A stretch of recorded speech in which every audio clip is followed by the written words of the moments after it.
अस्सलाम वालेकुम। तमाम स्टूडेंट्स को MKFA में खुशामदीद कहते हैं। आज हम डिस्कस करने वाले हैं नॉर्मल सब ग्रुप।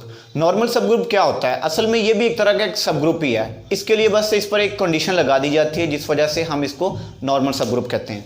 इसकी डेफिनेशन से स्टार्ट करते हैं। अ सब group H of a group G is said to be normal subgroup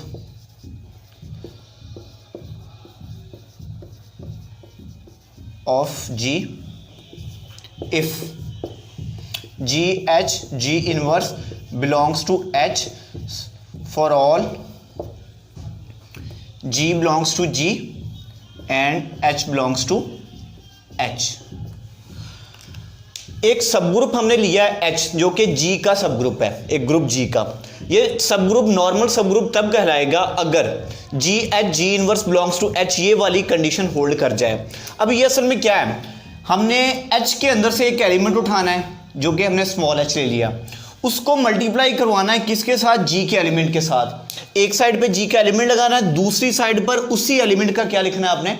inverse लिखना है। अगर वो जो प्रोडक्ट है, वो जो उनका जो ऑपरेट करने के बाद आंसर मिलेगा, अगर वो भी H को बिलोंग कर रहा हो तो वो H जो होगा वो हमारे पास नॉर्मल सब ग्रुप कहलाएगा। इसे हम किस तरह से डिनोट करते हैं या किस तरह से लिखते हैं? H इज नॉर्मल सब group of G and it can be defined as G inverse that is equal to G inverse such that H belongs to H। इसको हम इस तरह से लिखते हैं H is the normal subgroup of G, और ये इसकी असल में प्योर फॉर्म है कि G इनवर्स हमारे पास नॉर्मल सब ग्रुप है पूरा। अब इसके अंदर एलिमेंट किस तरह के पड़े हैं? इस तरह के एलिमेंट हमारे पास इसके अंदर पड़े होंगे। G1 H1 G1 inverse G2 H2 G2 inverse so on, इस तरह के। अब इस तरह के सेट का जो सब ग्रुप होगा वो हमारे पास क्या कहलाएगा? इसका नॉर्मल सब ग्रुप कहलाएगा। एक और इसकी डेफिनेशन है, उसको डिस्कस करते हैं, उसके बाद हम इसका एक थ्योरम देखते हैं। अ सब group GH of a group G is said to be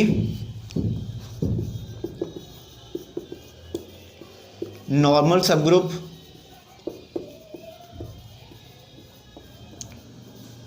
if G inverse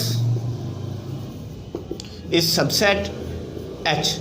अगर H के एलिमेंट्स को आप ऑपरेट करवाएं G के किसी एलिमेंट के साथ और साथ ही उसका इन्वर्स का एलिमेंट हो दूसरी साइड पे, और इसका जो आंसर हो अगर वो H का सबसेट आ जाए तो हम कहेंगे G इनवर्स हमारे पास क्या है कि ये हमारे पास जो सब ग्रुप है ये क्या कहलाएगा? नॉर्मल सब ग्रुप कहलाएगा। इसका एक थ्योरम है, वो भी उसको हम देखते हैं, उसकी मदद से इसको मज़ीद डिस्कस करते हैं। जो यहाँ पर सब ग्रुप होगा ना, नॉर्मल सब ग्रुप, असल में वो H ही होगा। उसके लिए ये प्रॉपर्टी है या ये वाली प्रॉपर्टी अगर ये होल्ड कर जाए तो उसी सब ग्रुप को हम क्या कहेंगे? नॉर्मल सब ग्रुप कहेंगे। तो ये थ्योरम है, ये थ्योरम के अंदर वो क्या कहता है? H इज नॉर्मल सब group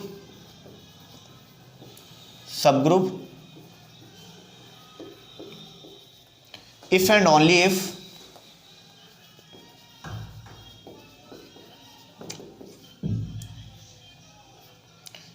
G inverse that is equal to H। H normal subgroup तब होगा अगर G inverse is equal to H आ जाए। ये चीज़ हमने प्रूव करनी है, ठीक है। तो इसको हम प्रूव करने के लिए क्या करते हैं? हम नॉर्मल सब ग्रुप के अंदर से जो रिजल्ट लिया था उसी को हम कंसीडर करते हैं, यानी कि डेफिनेशन के अकॉर्डिंगली जो G इनवर्स है ये सबसेट है किसका? H का। तो हम यहाँ पे लिखते हैं according to definition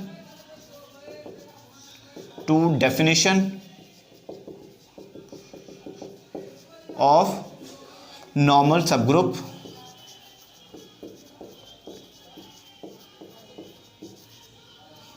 GH G inverse that is subset H।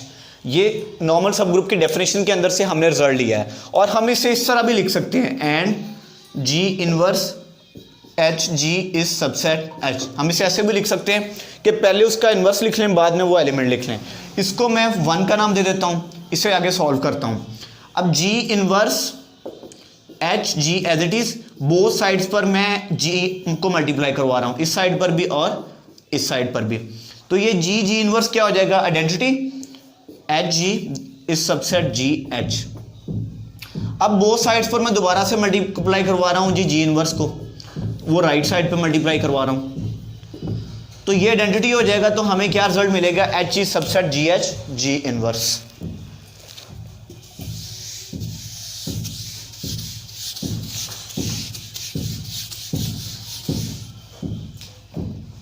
तो जी इनवर्स हमारे पास यहाँ पे क्या हो जाएगा, आइडेंटिटी। तो क्या पीछे रिजल्ट रह गया, H is subset ji H G inverse. इसे 2 का नाम दे दें। आप लोगों को याद हो तो आप लोगों ने सेट्स के अंदर पढ़ा है कि अगर ए सबसेट आ जाए बी का और बी सबसेट आ जाए ए का, तो वो दोनों सेट्स आपस में इक्वल होते हैं। ऐसा क्यों होता है, ए सबसेट बी में हम कहते हैं कि ए के तमाम एलिमेंट बी में पड़े हुए हैं, और जब बी सबसेट ए की बात करते हैं तो हम कहते हैं कि बी के तमाम एलिमेंट भी ए के अंदर पड़े हुए हैं। और अगर ऐसा हो कि ए के तमाम एलिमेंट बी में हो और बी के तमाम एलिमेंट ए में हो, तो वो दोनों सेट्स आपस में क्या होते हैं, इक्वल होते हैं। इसलिए हम यहां पर कह सकते हैं बाय 1 and 2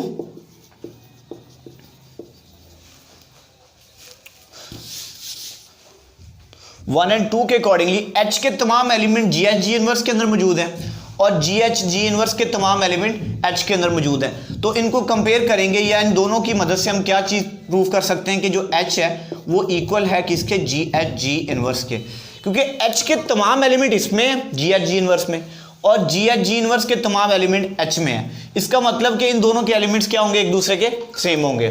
अब देखिए, जब भी आपके पास कोई थ्योरम आता है वहां पर कंडीशन दे दी जाए इफ एंड ओनली इफ की, तो हमें क्या करना होता है, एक चीज को सपोज करके दूसरी चीज को प्रूव करना होता है। हमने यहां पर क्या सपोज किया कि एच नॉर्मल सब ग्रुप है और बाद में उसकी क्या ले ली, डेफिनेशन, उसके डेफिनेशन को यूज करते हुए सॉल्व किया।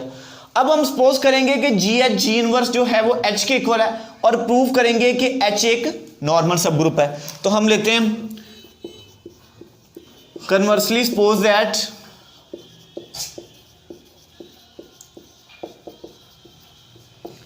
जी H G inverse that is equal to H. Obviously अब देखें, अगर ए सेट जो है वो इक्वल हो सेट बी के, तो हम इसे ऐसे भी तो कह सकते हैं ना कि ए सबसेट है बी का, लेकिन ये प्रॉपर सबसेट नहीं होगा, ये इम्प्रॉपर सबसेट होगा। क्यों? क्योंकि ए के एलिमेंट और बी के एलिमेंट आपस में क्या है, इक्वल है। तो हम A set is equal to B set को इस तरह लिख सकते हैं, A is subset of B.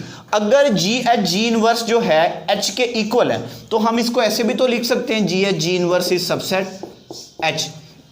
और अगर ऐसे लिख सकते हैं तो यही प्रॉपर्टी हमारे पास जो थी उसकी थी नॉर्मल सब ग्रुप की। नॉर्मल सब ग्रुप की सेकंड डेफिनेशन के अंदर हमने डिस्कस किया था कि अगर ये कंडीशन होल्ड कर जाए तो वो जो सब ग्रुप होगा वो नॉर्मल सब ग्रुप कहलाएगा। तो ये होल्ड कर रही है, तो यहां से हमें क्या पता चला है, सो एच इज नॉर्मल सब ग्रुप। और यही चीज हमने इसके अंदर प्रूफ करनी थी। इसी तरह नेक्स्ट वीडियो के अंदर हम इसके मजीद थ्योरम्स के बारे में डिस्कस करेंगे। तब तक के लिए खुदा हाफिज।